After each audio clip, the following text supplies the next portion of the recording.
Halo semuanya, Assalamualaikum warahmatullahi wabarakatuh. Jumpa lagi dengan channel saya Rizky Ismail. Oke, pada video kali ini kita akan belajar terkait dengan tanya jawab seputar penyusunan proposal skripsi. Oke, kita langsung saja pada materinya.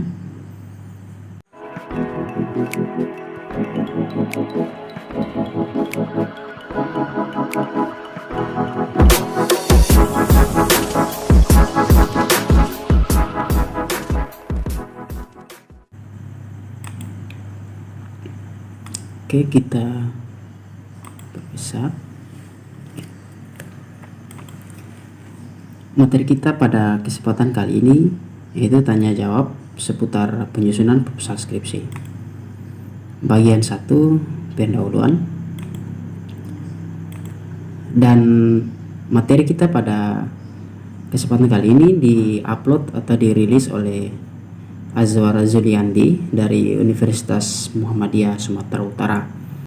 Dan tulisan dari Azwar Zuliandi ini merupakan satu modal bagi saya di saat menyusun tugas akhir proposal penelitian, menjadi satu pedoman bagi saya di dalam memahami apa saja yang ada di dalam proposal skripsi. Oke, kita masuk pada bagian pertama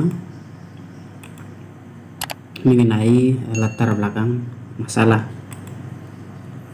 Nah, pertanyaan yang pertama pada latar belakang masalah itu adalah apakah hakikat latar belakang masalah.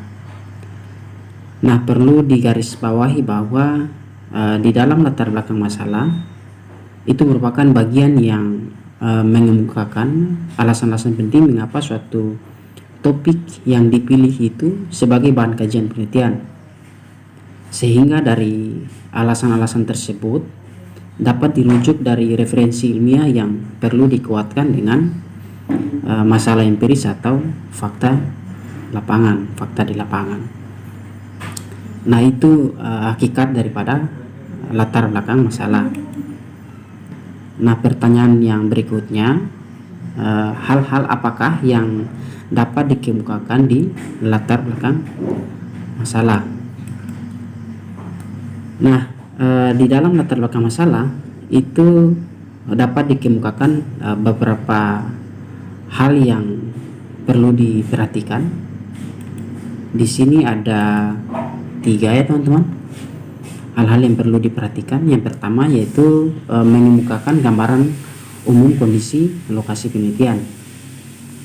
Nah, di dalam mengemukakan gambaran umum kondisi lokasi penelitian itu misalnya apabila penelitian dilakukan di sebuah perusahaan, maka dapat dikemukakan secara singkat atau secara rinci apa jenis usahanya, posisi perusahaan di antara perusahaan lain, dan sebagainya.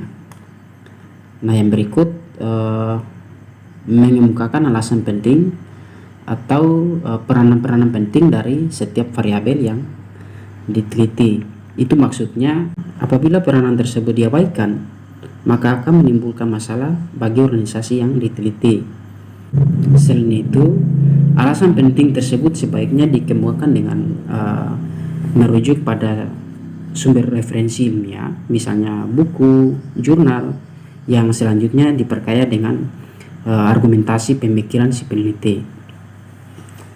Nah, yang berikut mengemukakan masalah empiris dari setiap variabel yang diteliti. Nah, masalah empirik yang dimaksud di sini adalah masalah yang diperoleh pada saat melakukan penelitian pendahuluan atau yang biasa disebut dengan prariset, di mana hasil pengamatan langsung oleh si peneliti di lokasi penelitian, dokumen-dokumen tertulis, misalnya berita di media massa, wawancara dengan pihak terkait, atau bisa juga dari hasil penyebaran angket yang bermaksud mengeksplorasi atau menggali permasalahan untuk mendapatkan informasi awal. Oke, itu bagian dari mengemukakan masalah-masalah empiris dari setiap variabel yang diteliti. Selanjutnya bagaimana cara yang mudah dan sistematis dalam menganalisis masalah di dalam latar belakang masalah, agar latar belakang masalah tidak melebar ke mana-mana. Nah, di dalam poin yang C ini itu ada 5 poin yang perlu kita pahami bersama, dimana pada bagian pertama ini yaitu mengemukakan alasan penting masalah pokok penelitian. Pada umumnya masalah pokok penelitian itu sesuatu yang dijadikan sebagai variabel terikat di dalam sebuah penelitian, sehingga cara mengemukakan alasan penting tersebut adalah dengan merujuk atau kita mengutip referensi ilmiah. Yang selanjutnya peneliti dapat mengulasnya berdasarkan pendapat atau pemikiran si peneliti itu sendiri. Oke, berikutnya yaitu mengemukakan masalah empirik yang ada pada masalah pokok tersebut. Caranya adalah dengan merujuk hasil penelitian pendahuluan atau prariset yang telah saya jelaskan sebelumnya, yang telah dilakukan si peneliti. Misalnya dirujuk dari hasil pengamatan atau observasi, dokumen-dokumen yang relevan, hasil wawancara atau interview, atau hasil angket atau kuesioner yang dibagikan ke responden. Dan masalah yang dikemukakan dapat berupa fenomena atau gejala masalah dari masalah utama tersebut. Misalnya sebagai ilustrasi, masalah pokok penelitian adalah kinerja, maka gejala-gejala yang menunjukkan adanya masalah kinerja karyawan di perusahaan adalah banyaknya kesalahan kerja yang dilakukan karyawan, maka karyawan suka menunda pekerjaan, banyak pekerjaan yang tidak selesai tepat waktu, dan gejala-gejala lain yang relevan dengan masalah kinerja. Oke, berikutnya mengemukakan faktor-faktor yang mempengaruhi masalah pokok. Kemukakan faktor-faktor yang menyebabkan baik buruknya masalah pokok, baik faktor yang diteliti maupun yang tidak diteliti. Caranya adalah dengan merujuk atau mengutip referensi ilmiah yang dilanjutkan dengan analisis si peneliti itu sendiri. Misalnya menurut buku, jurnal, faktor-faktor yang mempengaruhi kinerja adalah motivasi, dukungan, dan kemampuan. Oke, selanjutnya mengemukakan masalah-masalah empirik yang ada di dalam setiap faktor itu. Misalnya seluruh faktor-faktor penyebab masalah pokok seperti yang telah saya jelaskan sebelumnya perlu dianalisis masalah empiriknya sesuai dengan faktanya yang ditemukan dari hasil penelitian pendahuluan atau prariset tadi. Sama seperti sebelumnya, masalah empirik ini dapat dirujuk dari hasil pengamatan atau observasi, hasil wawancara atau interview. Masalah yang dikemukakan dapat berupa fenomena atau gejala masalah dari masalah utama tersebut. Misalnya, saya melanjutkan dari contoh yang saya jelaskan sebelumnya, maka peneliti dapat menganalisis gejala-gejala yang menunjukkan adanya masalah motivasi, dukungan, dan kemampuan. Nah, selanjutnya yaitu memilih satu atau lebih faktor yang dianggap penting untuk dijadikan variabel bebas atau variabel independen.